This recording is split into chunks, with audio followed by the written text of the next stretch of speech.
Hey, what's up, everybody? This is Gigi from ComicWow coming at you from Baltimore Comic Con 2014. I'm delighted to be standing here with Mark Waid. Thanks so much. My pleasure. Through a flurry of fans that we had to await, which is a good thing because you've been bombarded by them this entire time. This is a good problem to have, yes. Absolutely. So we waited it out and we finally got the interview, so thank you again for making the time.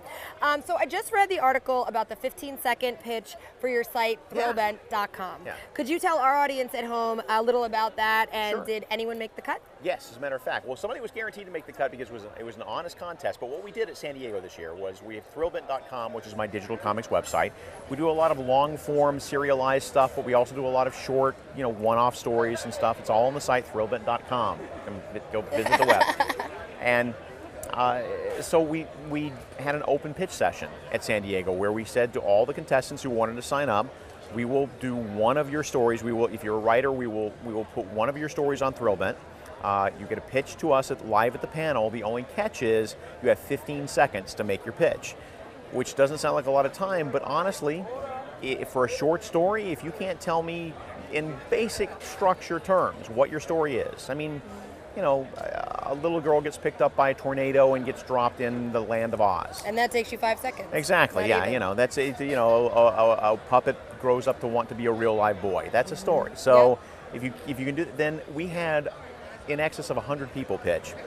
I couldn't believe the caliber of the pitches we got. Really? Yeah, I was totally prepared for some of them to be really, truly awful. Yeah. But no, they were all really good. It was hard to pick out a winner, but we found a guy. I love his pitch, and we're developing it now. We'll do it later on this year, and we hope to do it again next year. What a cool idea, though, because taking an industry like this that people grow up, loving from childhood, essentially, and always dream of getting into it. I'm sure that was a dream for you growing up. Absolutely. And so to give him an opportunity to kind of anybody can come up with this story. Well, the other thing about the way this pitch session worked out, and I didn't anticipate it being this way, but it worked out, is that 15 seconds, you told your pitch, and then I would tell you right off the bat whether it was suitable or not suitable for us. But in a same sort of abbreviated period of time, I tried to explain to them if it wasn't for us, I would try to in 10-15 seconds explain why it didn't work, or why this was an issue for me, or why I thought it was better in a different format or a different medium. Helpful. And I thought that was, I was trying to teach as well as just listen to a bombarded pitch. Well, kudos to you, because that's a really great element to have into this, because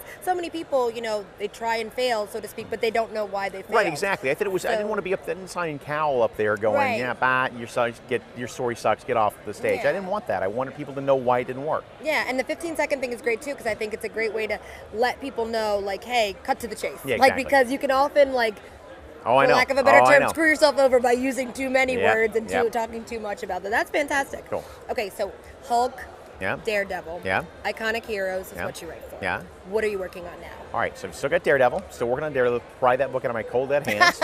Also for Marvel, I'm doing a S.H.I.E.L.D.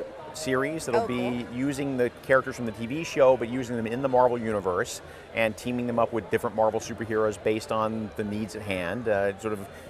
Coulson picks his agents throughout the Marvel universe, regardless of what team they're on or what their powers are, based on what's needed for the specific mission. And then later on, I guess early 2015, there's a Princess Leia miniseries that I'll be doing with artist Terry Dodson. And to get my hands on the Star Wars universe is a dream come true, so that's great. Fantastic. What is it like, and this is like a personal theory of mine, is what is it like when you're writing for a character and then a character has a movie and then there's something that transpires in the movie story that's kind of unlike maybe what something you would have written? Is it hard when you go into writing the books thereafter? Is it connect in any way? If it's something good, I mean, if it's something that makes you think, oh, I've never looked at that character in that way before, that's a good thing. There's also times when you look at it and go, oh, that's not what I would do. But luckily, it's certainly at Marvel, they understand that the tail does not wag the dog, and that the comics come first, and that the movies are ancillary stuff, and nobody comes down the hall and says, hey, make it more like the movies. It just, the best example is Tony Stark. The best example is, the moment Robert Downey Jr. was in that first movie, everybody who wrote Iron Man for Marvel, including myself, that totally redefines the character for me, and that's in a good way. So now we all, that's a good example of how it positively. Nobody came down the hall and said, you have to make it this way, but it was just like, oh my God, that's exactly what Tony Stark sounds like. There you go. That's so cool, though. Like a way to see it, like the development, like Exactly. outside yourself, but re-bringing it back to you. You bet. Okay, so how is your? Well, first let me ask you, how's your comic shop doing? Great. It's neither a money tree nor a money pit. I say. That's a good thing. That's exactly. a good thing. But it's a university town in Muncie. It's all three Go Comics, Muncie, Indiana. 111 East Adams. And so because it's a university town and it's less than a mile from the high school, we do a lot with younger kids in terms of building kids clubs. We do a lot with high school students with outreach there. And so it feels good. I mean, it's not, like I said, it's not the kind of business that you get into to make $1 million. Yeah. The kind of business you get into to help make sure that comics are in people's hands and the audience is growing. And I think we're doing a good job there. I think that's fantastic. There's nothing like a comic shop walking into. No, so absolutely. Yeah. Good for you for keeping that going. How do you feel that the industry is trending based on there being more internet options for viewing comic books, product, and content? I think it's all great. I mean, I think that the internet being the new newsstand is very important to me, not just as a digital comics guy, but also as somebody who loves comics in general. I like the idea that buying comics online is a pants-free experience, if you will. You don't have to get. You don't need to tell me. you don't have to go figure out where a comic store is within 10 miles and hope they're open and whether they've got something in stock. It's all there, and I think that's terrific. Oh, good. I agree. So, what does the future hold for Mark Waid? Oh man. Got anything you can tease us with that maybe you're working on right now? I'm trying to think. We're pretty upfront about the Shield stuff, Princess Leia, the Thrill Bent, digital comic stuff. We talked a little bit about it yesterday at the Boom Comics panel that artist J.G. Jones and I've known J.G. forever. He and I are working together on a sort of a really big scale project for Boom for next year. We haven't told people the name yet, but we've shown them a little bit of his JG's artwork and so forth, and it's unlike anything you would expect. It's not a superhero story. It's sort of set in 1927 Mississippi, and during the time of the floods, and it's a dream come true. And working with JG finally after all these years is just going to be terrific.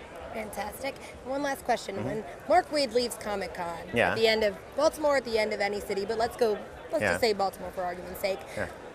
What goes through your mind as you're leaving? Is it everyone that you've met? Is it what happened to fans? Is it your next idea? Is there really like no downtime in between, obviously work-wise? No, I just go in the closet with the rest of the Mark Waid robots when I get back home. So what is it that you kind of take the most from the con as you're leaving? It really, the dual frustration of, I wish there were more time to talk to the fans, and oh my God, I meant to talk to Alan Davis this time, or oh my God, I meant to talk to my Daredevil colorist, or it's all the people that you don't get to see that you're thinking of on the way out the door. Right. But it's still great. I mean, it's energizing. And then you go home and you collapse for a couple of days. Yeah. But again, this is a good problem to have. I've always said it's exactly the right amount of being famous, which is I get to be a rock star here for 3 days, and then I go to the bank and I have to show 2 forms of ID to cash a check, and it keeps my ego in place, and that's all good. That's fantastic. Well, Mark, thank you so Absolutely, much for joining my pleasure. us. And I want to remind everybody you can find out more about Mark Waid on ComicWow.com. Mark, do you want to give again a plug for website, social media, wherever? Absolutely. You can find me on Twitter at Mark Waid, and you can find me online at thrillbent.com. All right, thanks so much. I'm Gigi. You're welcome.